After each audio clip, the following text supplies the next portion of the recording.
वालेकुम व्यूअर्स, कैसे हैं? उम्मीद है खैरियत से होंगे। मैं हूं लुकमान मिर्ज़ा और आप देख रहे हैं मेरा यूट्यूब चैनल लुकमान मिर्ज़ा।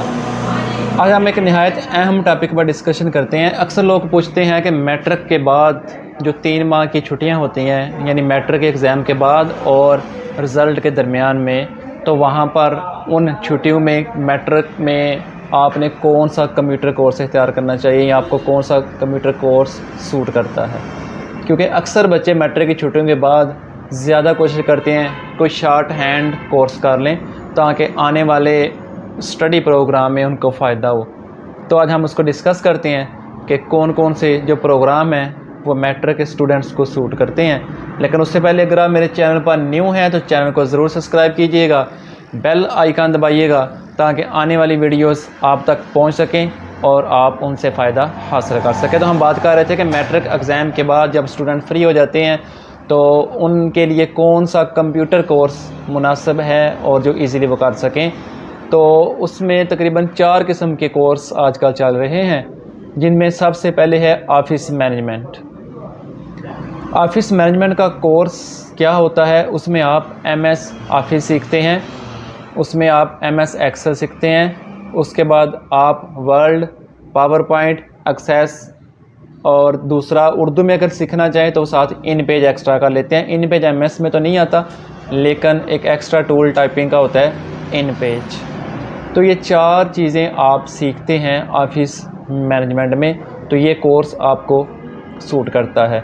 ये कोर्स कहाँ पर इस्तेमाल होता है? कहीं ऑफ़िस वर्क में एज अ कंप्यूटर ऑपरेटर काम करना हो तो वहाँ पर आप इसे अप्लाई कर सकते हैं। डाटा एंट्री की जॉब मिल जाए तो वहाँ पर आप इसको अप्लाई कर सकते हैं। कंपोजिंग की जॉब मिल जाए तो वहाँ पर आप इसको अप्लाई कर सकते हैं। और उसके बाद अगर आपको टाइपिंग की जॉब मिल जाए तो वहाँ पर भी आप इसको अप्लाई कर सकते हैं।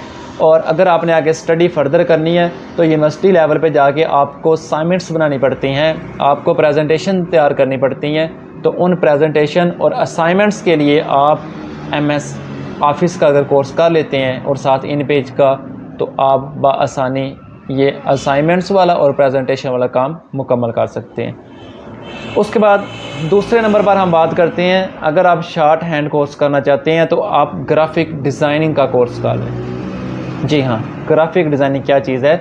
इसमें बच्चों को डिज़ाइनिंग के बारे में बताया जाता है।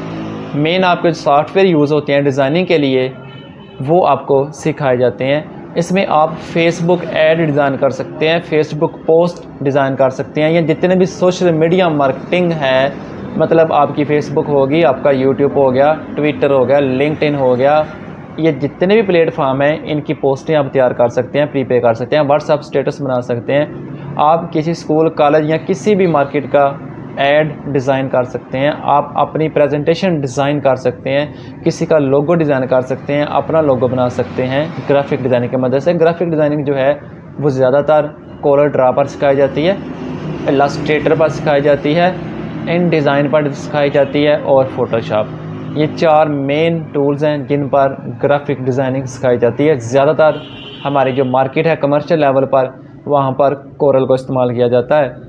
और जो महमूद और प्रोफेशनल एकेडमी या महसूस किस्म की, वहाँ पर इलस्ट्रेटर और इन डिज़ाइन, फ़ोटोशॉप का भी इस्तेमाल किया जाता है। उसके बाद आपका थर्ड कोर्स आता है डिजिटल मार्केटिंग।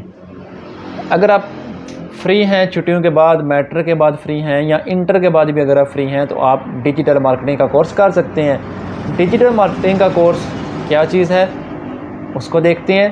पहले आपको पता है कि आप अखबार पढ़ते थे, किसके लिए? मुख्तलिफ़ किस्म की न्यूज़ के लिए। फिर उसके बाद रेडियो, वहाँ से आप खबरें सुनते थे। इन चीज़ों को ख़त्म करने के बाद एक एडवांस लेवल आ गया हमारे पास टेलीविज़न का। आप टेलीविज़न से खबरें सुनते थे और वहाँ से आप मुख्तलिफ़ किस्म के एड्स देखते थे। अब टेलीविज़न को ख़त्म करने के बाद मुख्तलिफ़ सोशल मीडिया प्लेटफार्म्स आ गए हैं, जहाँ पर आप क्या करते हैं, अपने ऐड या अपनी कमर्शियल्स को अपडेट करते हैं और लोगों को दिखाते हैं। जिस तरह आप अखबार में ऐड देते थे, न्यूज़पेपर में ऐड देते थे, आजकल सेम ऐड जो है वो सोशल मीडिया पर आप अपलोड करते हैं और सोशल मीडिया के ज़रिए अपनी मार्केटिंग करते हैं। तो किसी भी प्लेटफार्म की ऑनलाइन मार्केटिंग के तरीक़ाकार को हम सोशल मीडिया और दूसरी ज़बान में डिजिटल मार्केटिंग कहते हैं। अब इसमें कितने प्लेटफॉर्म शामिल है? इसमें फेसबुक शामिल है, इसमें लिंक्डइन शामिल है, ट्विटर शामिल है, इसमें इंस्टाग्राम शामिल है और इसमें टिकटॉक शामिल है, इसमें यूट्यूब शामिल है। इन सब प्लेटफॉर्म पर आप जब ऑनलाइन ऐड अप्लाई करते हैं तो इस प्रोसेस को हम कहते हैं डिजिटल मार्केटिंग। तो ये भी कोर्स आपको बहुत फ़ायदा देता है। इसका ऑनलाइन मार्केट में फ्रीलांसिंग प्लेटफॉर्म पर बहुत से फ़ायदेमंद है, ये बहुत फ़ायदेमंद है। आप इसका ऑनलाइन काम भी कर सकते हैं अगर आप अपनी स्टडी जारी रखना चाहते हैं तो। उसके बाद नंबर 4 जो है वो आपका जो कोर्स आता है वो हम कहते हैं ई कामर्स का आता है। आप अगर शॉर्टकट ई कामर्स में चले जाते हैं, फेसबुक शॉप बना लेते हैं, शॉपिफाई स्टोर बनाना सीख लेते हैं, दराज स्टोर बनाना सीख लेते हैं, अमेज़न को बनाना सीख लेते हैं, वर्चुअल असिस्टेंट सीख लेते हैं, तो वो भी आपके लिए बेनिफिट देगा और आप बआसानी उसकी मदद से ऑनलाइन काम भी कर सकते हैं। और अगर आपने उसको अच्छे तरीके से सीखा हुआ है तो आप दराज के ऊपर पाकिस्तान पर भी काम कर सकते हैं। उसके बाद अगर आपने शॉपिफाई स्टोर बनाया हुआ है, वो आपका अपना ज़ाती स्टोर है, उस पर भी आप अपनी प्रोडक्ट्स सेल कर सकते हैं। तो ये 4 कोर्सेज़ थे जो बेसिकली आप मैटर के बाद कर सकते हैं और इनका फ़ायदा होता है और स्कोप होता है। वीडियोज़ को देखते रहिएगा।